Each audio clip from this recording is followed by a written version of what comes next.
Did you know that ancient Egyptians measured buildings with their arms?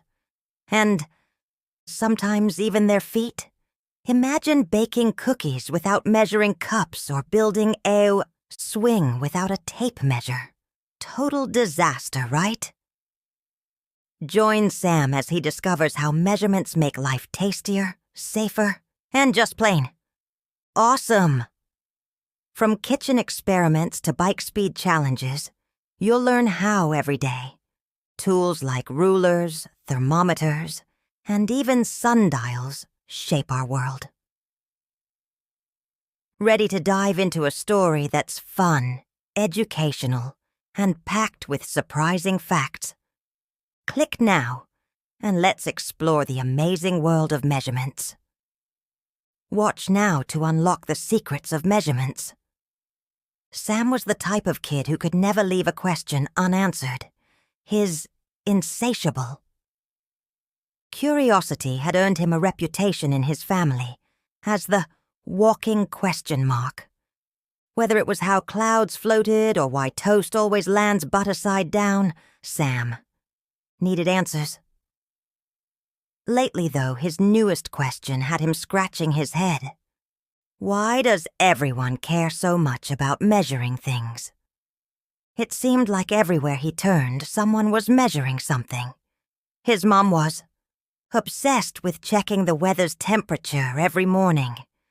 His dad couldn't fix a thing without whipping out a tape measure.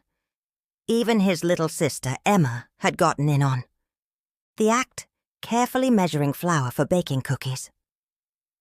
Sam was determined to solve this mystery once and for all. On a bright Saturday morning, Sam charged into the kitchen, still in his pajamas, just as his mom was elbow deep in baking. Flour dust hung in the air like a sugary snowstorm. "Morning, Mom," he said. "Why are you always so fussy about measuring stuff when you bake?" His mom laughed, wiping her hands on her apron, which already looked like it had been attacked by a flour cannon. "If I don't measure properly, Sam, the cookies could come out flat, burned, or as hard as hockey pucks. You like cookies that are just right, don't you?" Sam frowned, watching her level a cup of flour like a scientist pouring chemicals into a beaker. "But can't you just, dump everything in and hope for the best?" "Sure," his mom said, grinning. "But then I'd be serving up cookie surprises, and not the good kind. Measurements are like a recipe's secret code. Crack the code and the cookies turn out perfect every time." Sam leaned closer, examining the measuring spoons lined up on the counter like shiny soldiers. "So these are like tools?" "Exactly," she said, holding up a tablespoon. "Just like rulers and scales. They help us get things just right. Want to give it a try?" Sam eagerly grabbed a measuring cup. As he leveled out the sugar, he felt like a real chef scientist. "This actually makes sense," he admitted. After breakfast and 3 warm cookies, Sam wandered outside, where his dad was, busy fixing the creaky old porch swing. Tools were scattered everywhere, hammers, screws, and a tape measure that Sam's dad held like a prized possession. "Dad, why do you always need that thing?" Sam asked, pointing to the tape measure. His dad looked up, amused. "Well, I could try eyeballing it, but then we'd probably end up with a swing that leans like the Tower of Pisa." Sam giggled. "But aren't you good at guessing?" "I'm pretty good, but guessing won't make the swing safe. See this board?" He stretched out the tape measure, letting the metallic ribbon snap back with a satisfying whir. "It needs to be exactly 24 inches long. If it's too short, the swing won't balance. If it's too long, it'll wobble. Measurements make sure everything fits just right." Sam watched as his dad demonstrated how to use the tape measure. and a level, making. Sure, the swing hung evenly. The little bubble inside the level's glass tube floated, perfectly between two lines. Cool, Sam said, poking at the level. So measuring is like a shortcut to making stuff. Safe and sturdy? Bingo, his dad said. Want to help? Sam eagerly held the tape measure as his dad sawed the wood, feeling like a miniature. Engineer! Later, Sam wandered over to his neighbor, Mr. Jones's yard, where a lively lemonade stand was in progress. Mr. Jones's twin granddaughters, Millie and Tilly, were busy, stirring a giant pitcher of lemonade. Sam, my boy, Mr. Jones greeted him with a wave. Come sample our lemonade. Sam took a sip, only to feel his cheeks clench. The lemonade was so sweet it felt like drinking syrup. Whoa, he coughed. That's, very strong. Millie looked sheepish. I guess we just kept pouring sugar in until it tasted good. Mr. Jones chuckled. Girls, this is why we measure. Too much sugar, and the lemonades. Overpowering, too little, and it's too sour. Let's try again. He handed them a measuring cup, and this time the twins carefully measured out one cup of sugar. Sam watched as they stirred and tasted the new batch. When he tried it again, the lemonade was perfectly refreshing. See? Mr. Jones said, with a wink. Measurements to the rescue. Sam grinned. Measurements seem to save the day a lot around here. Couple years on, Sam met up with his friend Leo at the park for a bike race. As usual, Leo was bragging about his speed. I bet I can hit 50 miles an hour, Leo declared, puffing out his chest. Yeah, right, Sam laughed. How do you even know? I just know, Leo said, pedaling in a wobbly circle. Before Sam could argue, the park ranger, Mr. Roberts, strolled by. He overheard the conversation and pulled out his phone. Want to test that theory? He asked, showing them a speedometer app. Leo's eyes lit up. He jumped on his bike and pedaled as fast as he could, while Mr. Roberts recorded his speed. 8 miles an hour, Mr. Roberts announced with a grin. Leo's face fell, but he laughed along with Sam. Guess I'm not as fast as I thought. Speedometers measure how fast you're going, Mr. Roberts explained.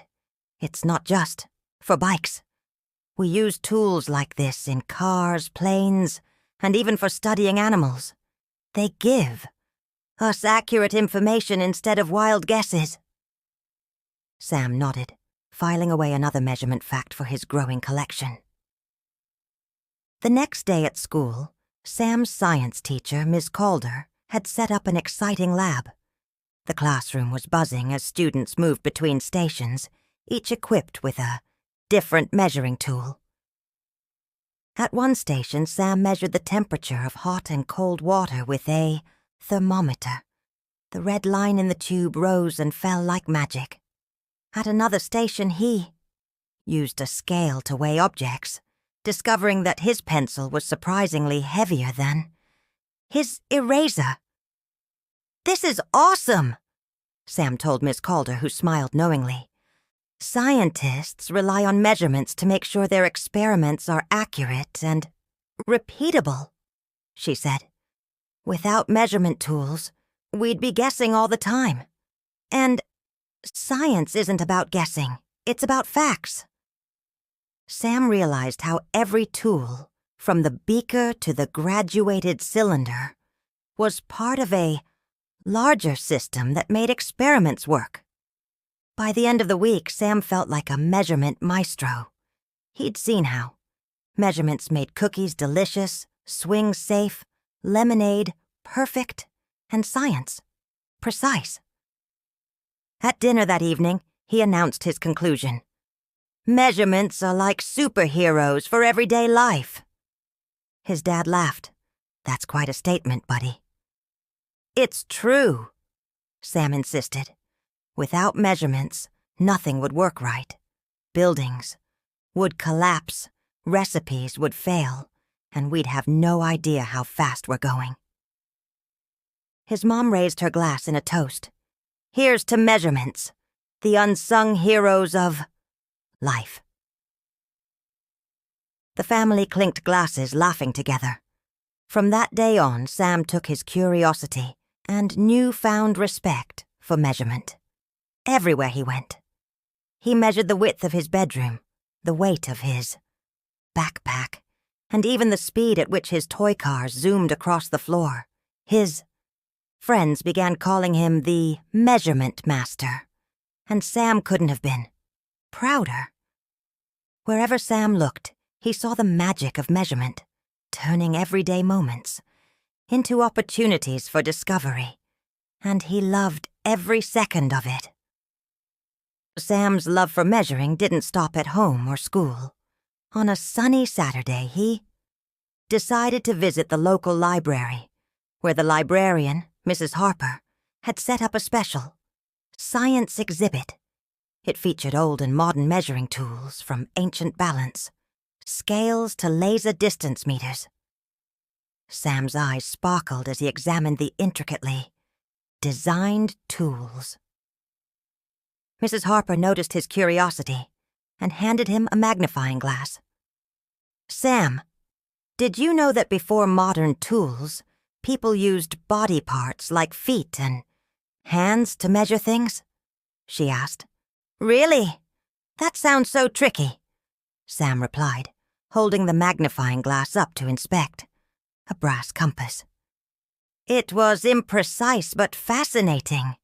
Measurement has evolved to help us achieve the precision we have today," she explained. Inspired, Sam asked if he could borrow books about ancient measuring systems. Back home, he eagerly read about Egyptian cubits and Roman mile markers, feeling a new connection to history. He even convinced his dad to help him create a mini sundial in the backyard, excited to see how people once measured time. A week later, during a class presentation, Sam proudly shared his measurement mission journey with his classmates. He brought in his homemade sundial, a borrowed scale, and even the measuring cups from his kitchen. With each tool, he explained how measurements connected to real life, like ensuring buildings stood tall, food tasted great, and experiments gave reliable results. "Measurement isn't just about numbers," Sam concluded, his voice animated. "It's about understanding and improving the world around us. Imagine how chaotic things would be if we didn't have ways to measure." His classmates clapped, and even his teacher, Ms. Calder, gave him a thumbs up.